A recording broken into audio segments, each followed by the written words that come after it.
tashar kundin shahara. Allahu Akbar! Hakika dukkan mutane har ma da aljanu za su so su ji wannan ilimi, domin kuwa ilimi ne na musamman akan sanin fiyayyen halitta, Annabi Muhammad sallallahu alaihi wasallam.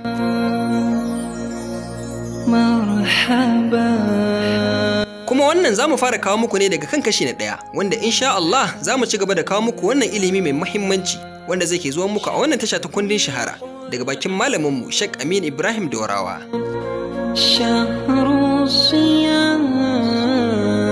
To yanzu dai sai ku gyara zama domin jin yadda kashi na farkon zai kasance.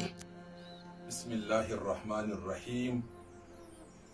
Wassalatu wassalamu ala ashrafil khalqi ajma'in, nabiyina Muhammadin wa alihi wa sahbihi ajma'in, wa man istanna bi sunnatihi wa da'a bi da'watihi ila yawmiddin. Amma ba'du, assalamu alaikum wa rahmatullahi wa barakatuh. Ya al'ummar musulmi, barkanmu da wannan yanayi da wannan lokaci da kuma halin da muka samu kanmu a ciki. Muna yi wa kanmu duka baki ɗaya fatan alkhairi. Wannan annoba da aka shiga ciki, Allah ta'ala iyaye mana ita baki ɗaya. Kuma kamar yadda muke faɗa, muna samun umarni daga ɓangarori guda uku. Muna samun umarni daga malamai akan mu ƙara imani da Allah, mu ƙara imani da ƙaddara, mu ƙara yin sadaka da tuba da istighfari da salatin annabi da hailala da addu'o'i na neman tsari da kuma yadda da ƙaddara. Sannan muna samun bayanai daga jami'an kiwon lafiya akan mu tsaya mu kula da ƙa'idodi da suke gaya mana, waɗanda za su taimaka mana wajen kawar da wannan annoba. Sannan na uku, muna samun bayani daga hukumomi da gwamnatoci kan cewa mu zauna a gida ko mu bi ka'idodi kaza. Waɗannan dokoki guda uku ko ɓangarori guda uku duka wajibi ne mu yi biyayya ga malamai akan abin da suke gaya mana a babun malanta.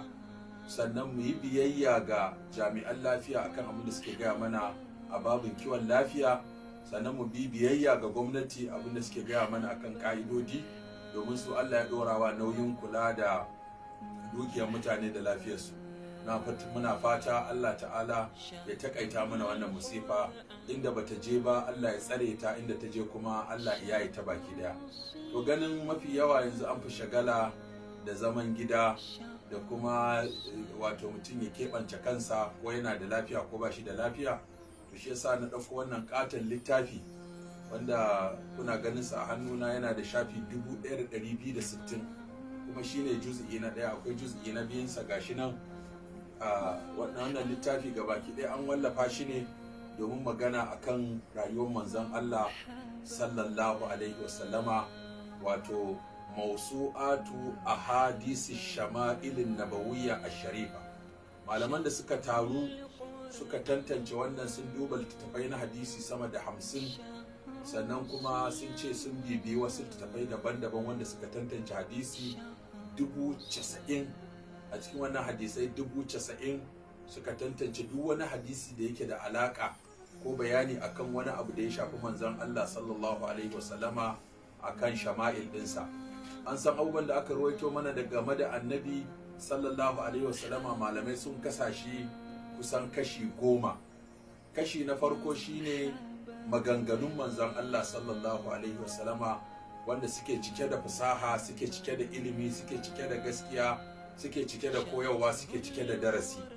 Sannan na biyu, ayyukan manzon Allah sallallahu alaihi wasallama kashi 3, ayyukansa na halitta da ayyukansa na zamantakewa da kuma ayyukansa na koyar da ibada. Duka waɗannan ayyuka na manzon Allah sallallahu alaihi wasallama suna nan. Sannan bangare na uku, abubuwan da aka yi a zamani ko a gaban manzon Allah sallallahu alaihi wasallama ya nuna goyon baya ko yadda ko yayi shiru, don manzon Allah sallallahu alaihi wasallama zai shiru akan abin da ya san ya sabawa abin da Allah ya ce ba. Da ko da guda uku, as-sunna al-qawliya, as-sunna al-fi'liya, as-sunna at-taqririyya.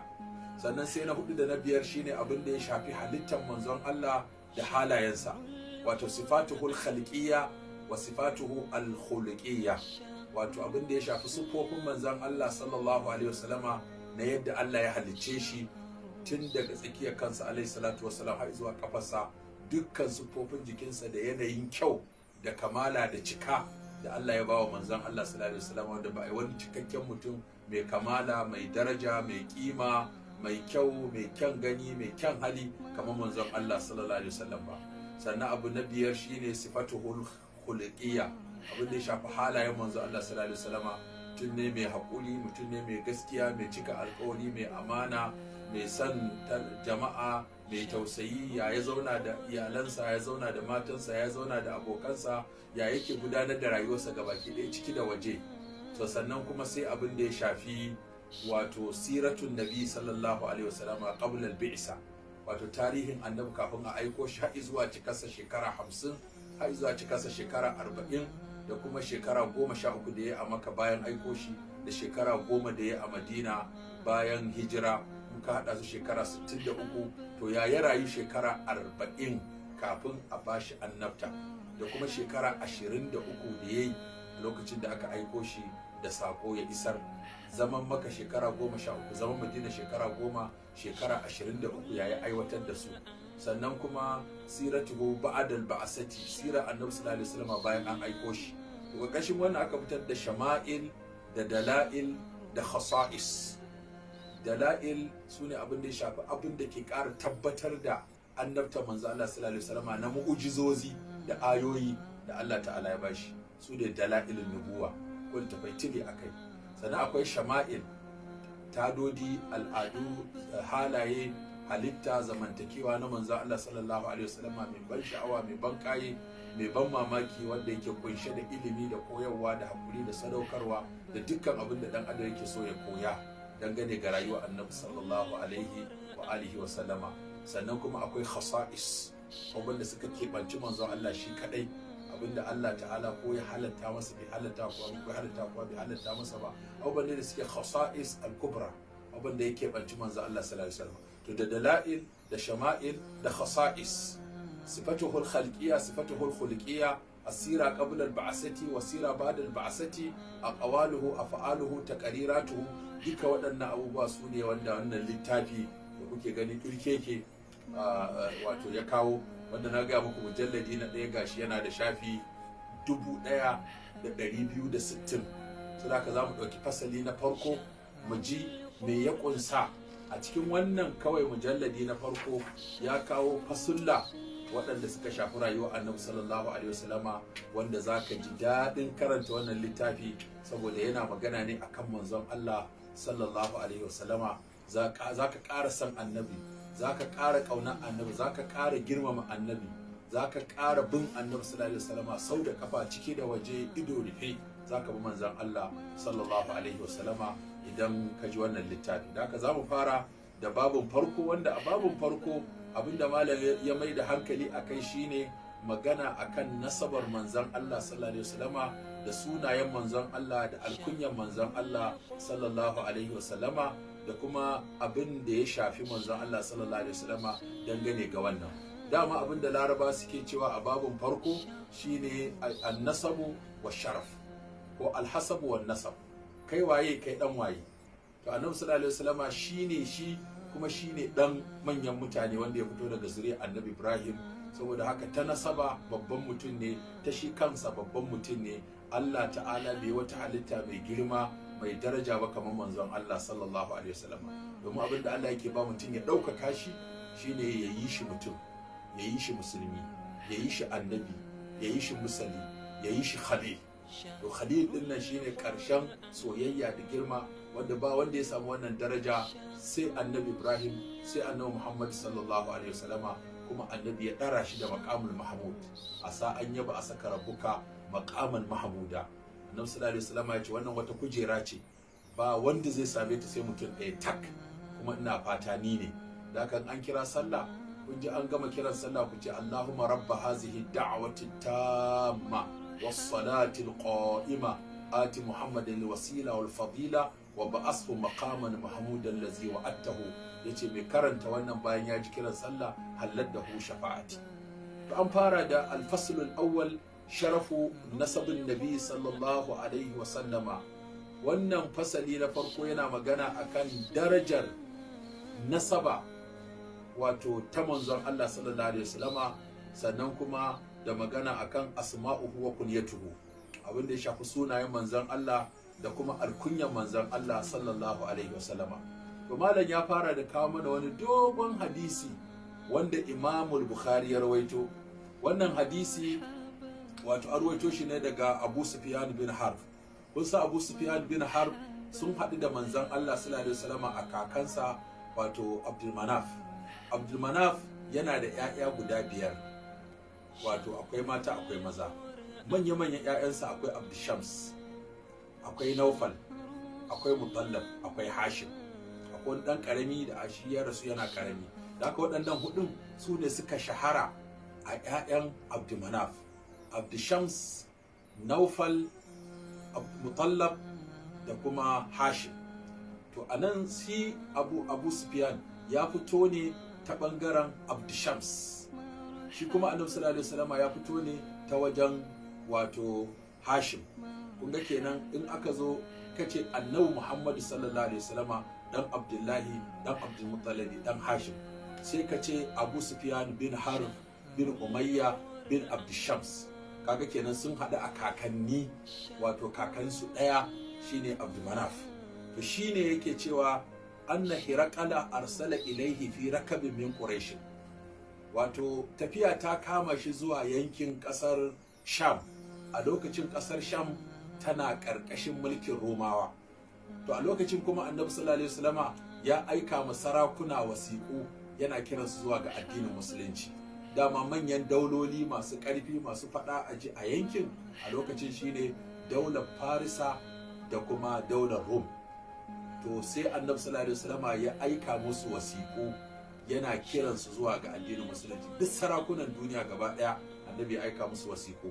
To a lokacin da Annabi ya aika wasiƙan nan, shi sarki bayan ya karanta tasa wasiƙa bai yi saurin mai da amsa ba, sai da ya jira tukunna Larabawa suka shigo ƙasarsa, kuma aka ce masa akwai Qurayshawa.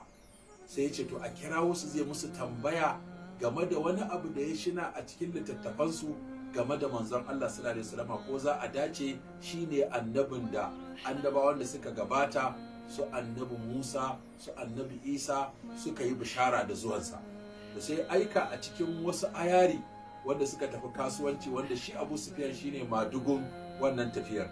Wa kanu tujjaran bisham, sun kasance 'yan kasuwa ne da suka je ƙasar Sham domin yin kasuwanci. To shine sarkin ya kira su, zai musu tambaya akan rayuwar Annabi sallallahu alaihi wasallam. Fil muddati allati kana Rasulullah sallallahu alaihi wasallam ma da fiha Abu Sufyan. Wannan ko ya faru ne a lokacin da aka yi sulhu Hudaybiya. Dama an dan samu tattaunawa, wanda mun zo sulhu Hudaybiya za ku ji hikimomi sama da 100 wato da ke kunshi a cikin wannan sulhu da Annabi ya sallallahu alaihi wasallam tsakaninsa da Qurayshawa. To a lokacin da ake tsakanin yanayin wannan sulhun, a lokacin su kuma su Abu Sufyan din suka tafi kasuwanci zuwa yankin wato Sham, suka haɗu da wannan ya kira su da su da Qurayshawa. Fa atawhu wa hum bi Iliya, shi kuma lokacin yana Iliya shine Baitul Maqdis, yana Baitul Maqdis a lokacin ya ji labarin sun zo, yasa aka kirawo su domin ya musu tambayoyi akan manzon Allah sallallahu alaihi wasallam. Fa da'ahum fi majlisihi, sai kirawo su fadarsa inda yake da fadawansa, inda yake sarautarsa, yasa aka kirawo su. Haulahu zama'ur Rum, a lokacin da suka zo kewaye da shi duk manyan Rum ne, wato masu mukamai da masu sarautu da masu title iri-iri suna tare da shi. Summa da'ahum, sai da aka gama taruwa sai ce a shigo da waɗannan Larabawa zai musu tambaya. Bi abi turjumanihi, yasa aka kira man mai masa fassara, tunda shi yana jin Romanci ne, su kuma suna jin Larabci. To dole sai an samu wanda yana jin yaren guda biyu, in shi ya faɗa ya fassara musu, in su sun faɗa ya fassara masa. Ashe kun ga aikin tarjama ba yau aka fara shi ba, an fara shi tun tsokaci. Zaka sai kira su, faqala ayyukum aqrabu nasaban bi hadha ar-rajul allazi yaz'umu annahu nabiyyun. A cikin ku wane ne yafi kusa da wannan mutumin da yake cewa shi annabin Allah ne? Wa yafi kusa da shi a cikin ku? Wane ne in an bi nasaba za a samu sun fi kusa? Da ina da tambayoyi da zan masa, na fi son na kusa da shi. Faqala Abu Sufyan, fa qultu ana aqrabuhum nasaban, sai ce ni na fi su kusa da shi. Faqala udnuhu minni, sai ce to ku matso da shi kusa da ni, zan masa tambayoyi.